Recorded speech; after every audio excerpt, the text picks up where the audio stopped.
All right, so we got a lot of news in, we got a lot of things to talk about, but I said, well, I'm going to put off on all that, and I'm going to go over my top five worst figures from 2022. That's figures that came out this year. I don't own these figures, or at least I don't own them anymore, or I may not have ever owned them, but yeah, I just wanted to go over these because it seems like an interesting subject to me. And by the way, guys, we're going to be doing a giveaway for a Legacy G2 Shadow Strip, which is the drag strip from Legacy. All you have to do is comment the word enter below, and that's for New Year's, and it's going to end on January 1st at 12 a.m. So comment the word enter below. Make sure you're subscribed. One entry per account, please. And you'll be entered for a chance to win this figure. It's a really great figure. Really cool color. I suspect they're going to be doing all of the Stunticons and their G2 colorings. But yeah. But anyhow, let's get on to it. Number 5 of the worst figure of 2022 is, and by the way, none of these are inherently, well, a couple of them might be, but most of them aren't inherently bad toys. I just have serious problems with them. And I know I'm going to have a lot of people that disagree with me, but that's fine. But number 5 is the Legacy Universe Deluxe Clampdown. This is a figure it seems like we've gotten 9 times before. It's a weak character, almost a non-character. I mean, I'm a G1 guy. I don't see the point in it. It was generic. You know, it's a good solid figure. The mold is, but we have it. I don't need 20 representations of this Sideswipe mold on my shelf. So I think it's kind of a useless figure. It's a boring color scheme. It's a peg clogger. It was just, I didn't enjoy the figure at all. Number 4 is going to be the Leader Class Transmetal 2 Megatron. And okay, I know some people like this figure. The problem I have with it, if a figure is not an upgrade over the original version, it shouldn't be made. This is by far and away not. The articulation of the original version was on par with this one.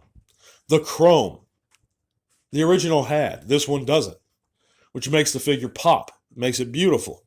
It's what was the whole gimmick behind the Transmetals in the first place. No chrome. The original was a larger figure than this one. It was a taller figure. It was chunkier. It was sturdier. So and my same argument can be used for the Legacy G2 Laser Prime. It's not an improvement over the original Laser Prime, so why do it? That's my opinion. So that's number 2. Number 3 is going to be the Studio Series 86 Spike, Core Class Spike. With a very soft sculpt in the face, no eye paint, weak construction. It felt flimsy. I'm not about it. I think it's a waste of money. We've gotten representations of Spike, third party, and Hasbro in the past, or Daniel. I don't know, one of the two. But I'm just not impressed with it. I think money is better spent elsewhere. Number 2 is going to be the Legacy Iguanus. This is a big one, guys. I mean, this core class figure, not only is it not a pretender, there's people that say, well, Hasbro's not claiming for it to be pretenders. No, they're not, but they are claiming it to be Iguanus. And Iguanus is a pretender historically. Not making him a pretender, not making Skullgrin, not making Bombburst pretenders, or betrayal of the characters. And if you can't do something right, you shouldn't do it at all. And of course, in my opinion, they could do it. They just didn't want to do it. They knew you were going to buy it up anyway, so that's why they did it. I didn't. I mean, well, I bought one actually to take a look at. This is a terrible figure. It's cheap. It broke on me. His weapon, it broke on me right out of the package. It's just not a good figure in my opinion. But the number 1 worst figure of 2022, I had a toss-up between two figures, but I decided to go with this one because everyone, well, in theory, had accessibility towards it. Not everyone could necessarily afford the HasLab Star Saber, so that was my other possible figure for number 1. But I'm going to go with the Legacy Deluxe Cosmos.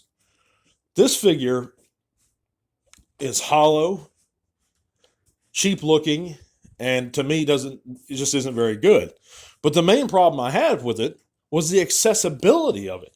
It wasn't distributed well at all. I mean, hardly anyone that wanted it could get it. There's people that are still after this figure, and there's scalpers that's still charging $80 for this thing online or more.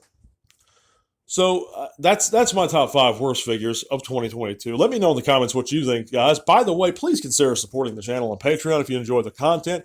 That link and many more can be found in the description below. I hope you guys have had a great weekend. We're going to catch you back earlier in the week. Please remember, you can enter the giveaway drawing for that G2 Legacy Shadow Strip in the comments below. God bless you guys. Until all are one. This podcast is made possible thanks to the amazing support by our patrons. Click that link in the description below to help keep Tea Talk Raw going strong. Thank you.